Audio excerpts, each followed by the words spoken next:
welcome back to The Mentors. This is Vadim. And Sergey. And you're listening to our weekly segment called The 5-Minute Pick-Me-Up, where we attempt to motivate you for the week to come. Oh, attempt. No, we succeed, Vadim. We succeed. Well, you tell us, do we succeed? Oh, great. Thank you for saying that. All right, they can't reply directly to us. Well, we motivate ourselves, so hopefully a little bit of it rubs off on you. So around this time last year, we had the pleasure of meeting this woman named Patrice Washington. We were at a podcast conference last year in Philadelphia, and she was giving a talk. It was about a room of 50, maybe 75 people, and this was the first time she was giving a talk at the podcast conference. She had just started her show a year before, and actually, you might have seen Patrice Washington on a bunch of different television shows. She's known as the Money Maven, if you look her up. And she's done a lot of really cool stuff, but she was giving this talk. We didn't know who she was at that time, and she was giving it with such passion, such energy, and she had such a great story. And also, like, no matter what she was teaching or telling the audience, it just seemed interesting. She made it sound compelling and interesting, and we were just very impressed by Patrice. And so we ended up reaching out to her and building a relationship over time. And we were recently guests on her show, Redefining Wealth. Go to patricewashington.com if you want to check it out. Our episode is actually patricewashington.com/107. But we had a really fun, about an hour-long conversation with her about a lot of different topics, including what success means to us. And that's what we wanted to talk to you about today. Now, we actually, as you guys know, went to the podcast conference a few weeks ago. And actually, Patrice gave a really, really cool keynote talk in front of like a couple thousand people this time. In front of a couple thousand people this time. So she just continues leveling up every time we hear about her or catch up with her. And so that alone inspired us and motivated us. And as we were listening back to that episode, one of the conversations that really stuck out was towards the end of the show when she asked us some rapid fire questions, including one question, which is, what does success mean to you? And that's what we wanted to talk to you about today. Yeah, it's interesting because that's kind of a bombshell question, very philosophical question to ask somebody on a podcast. And when you're being interviewed, you're kind of on. They can edit with podcasts, but basically you have to answer the question live. You don't have that much time to plan. You don't know necessarily what questions are going to be asked ahead of time.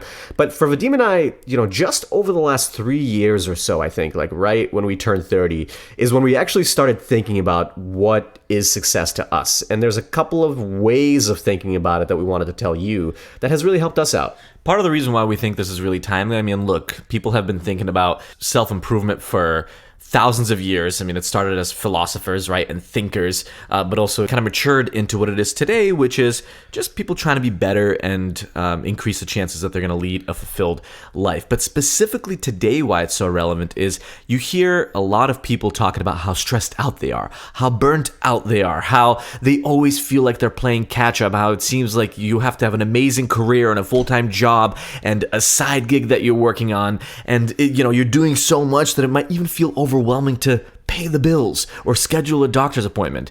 And we feel that sometimes too, but there's a way to pull yourself out of that, because in the end of the day, that feeling oftentimes comes from outside influences. And part of the reason why a lot of people feel like that is because they're letting others define what success means for them. Exactly. Keeping up with the Joneses or, looking over your neighbor's lawn and seeing that they're better, that's better. That has happened for generations. Maybe it's happened forever, right?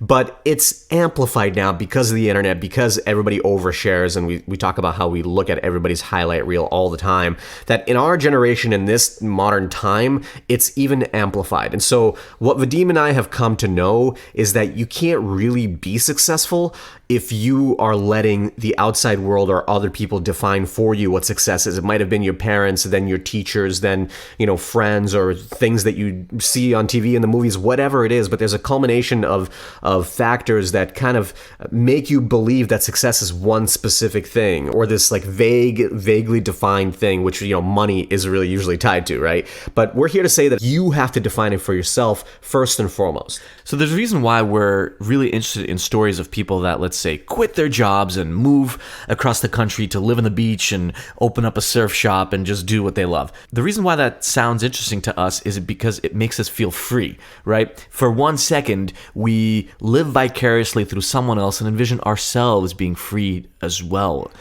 But the thing is, this is fully in our control. Now, of course, there's other outside factors to consider, right? We need to pay the bills. We need to make sure we look after our health. We may have family issues that we have to work through. All that stuff is true, but there's a lot more under our control than we think. In other words, there are ways to let outside influences influence you a little bit less, and you can do things incrementally to try to do that. So for us, for example, we realized in the last few years that for me, Vadim, what success means is having new and varied experiences. So for example, 6 years ago, Sergey and I decided we want to give more public talks because we love being in front of people, whether it's 20 people or 100. It just gives a certain energy that we don't feel in any other way. And so we started doing that more and more. And now we're giving... Mind you, not getting paid for it either. Not getting paid for it. Obviously now we do, not always though. And now we do it on a weekly basis, whether it's through the classes that we teach or the talks that we give or the events that we MC or the events that we put on, what have you.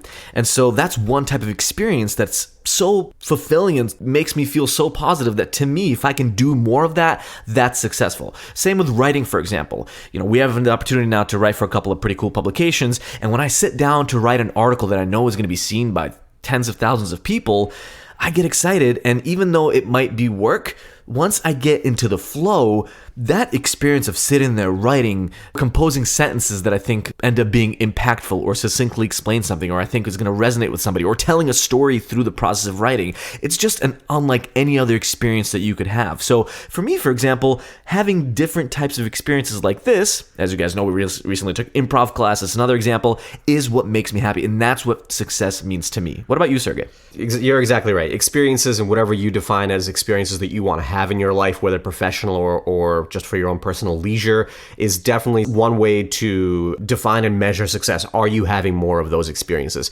For me, that feeling of contentment is actually what success is. Now, when you call somebody content, sometimes that has a negative connotation that they're satisfied, they're not necessarily ambitious, they're not trying other things. To me, that's not really how I define it. For me, if I can look at sort of the average days of the week, like the overall, if I look back the last couple of days or the last week or so, or how this month went, instead of looking more macro of how's my life going, but if I look over this past couple of days and I can tell you with confidence that the work that I've been doing just made me kind of whole and happy, and I'm reaching my full potential, and I just feel content because I'm satisfied with the impact that I have in this world this week and this day.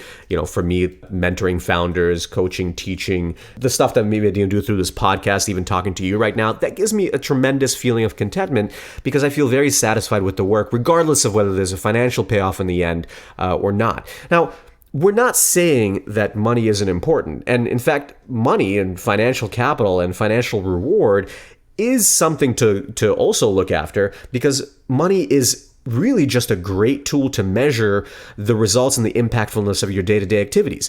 If what you're doing is valuable, eventually money will come. If you're bringing value to others, you will accumulate money. If you're always doing things that, you can never figure out how to get other kind of reward or financial reward for it, after a long period of time doing it, maybe you need to adjust something because it's not quite providing enough value to other people.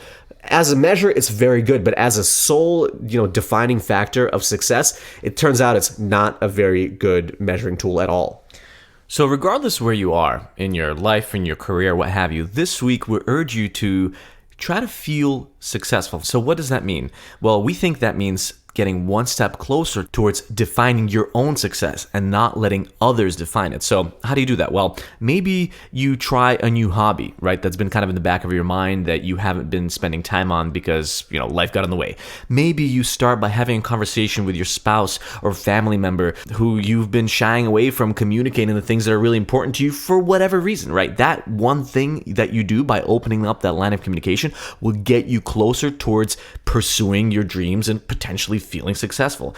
Maybe you reconnect with someone that you haven't talked with in a while, that you had an interesting conversation with, or that is in a field that's exciting to you or that you admire, and you just grab a coffee with them, right? And that experience alone with meeting with them, getting inspired by their ideas and what they're doing might get you one step closer towards starting to execute again on whatever it is you've been trying to execute against. So these are 3 pieces of advice that you can follow to try to feel successful this week. But whatever you do, think about it in the lens of, am I defining my own success or is somebody else defining it for me?